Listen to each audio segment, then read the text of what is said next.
Guys, mag-uukay ako ngayon ng luya guys. Eto, meron na ako nahukay guys. Oh, ang laki. Tignan mo naman guys kung gaano siya kalaki. Ayan. Tapos eto pa, meron pa dito. Ay, buti na lang guys, kinuha ko na siya. Ayan, oh, nabubulok na yung iba. Kasi laging basa yung lupa. Panay kasi ang ulan ngayon, kaya naisipan ko na siyang bukayin. Total, tuyo na rin naman yung kanyang dahon. Ayan guys. Naano ko kasi, ito lang yung tinanim ko guys. Oh. Ayan, ganyan lang kalitang tinanim ko. Pero yung aanihin ko guys, tignan mo naman. Aabot ng 3 kilo. Ayan guys. Oh. Diba?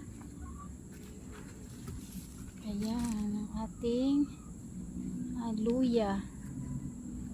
Ayan, sabi talaga nila guys, pag may tinanim ka, pag sinwerte-swerte ka sa iyong tanim, marami kang aanihin. Ayan guys. Diba guys? Ang liit lang ng tinanim ko noong nakaraan. Ito lang yung pinakaano niya guys, oh. Pero ito yung naani. Ito. Ayan yung naani niya. Ito lang yung tinanim ko. Ayan, itatanim ko siya ulit. Tatanim natin siya ulit guys. Kung mapapansin nyo guys, maitim yung aking lupa.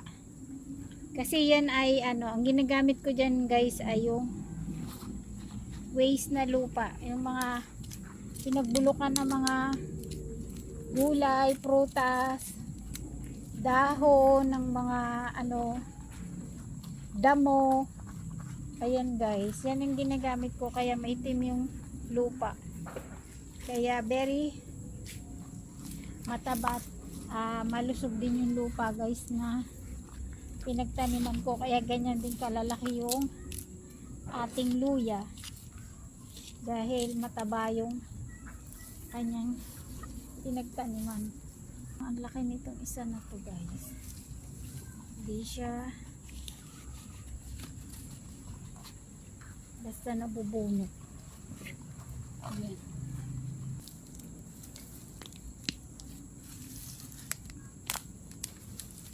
Look guys, tingnan naman kung gaano kalaki yung luya.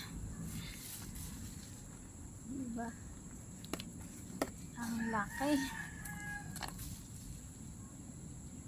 Ito guys, oh. Tignan mo naman kung gaano kalaki tong puno na to. Ay, laman na to guys sa isang puno. Ayan. Ang laking luya. Guys, ang laki. Nakakatuwa. Ayan guys, oh.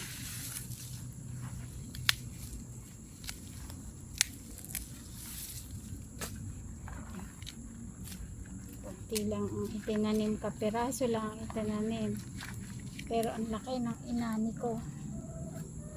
Ayan, ang laki ng inani.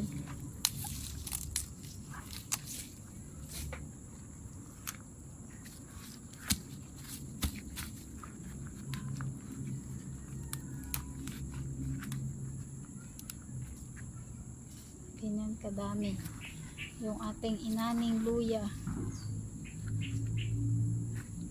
Ayan, itong mga to itatanim ko to ulit guys para dumami pa ulit. Ayan. Diba guys, ang dami.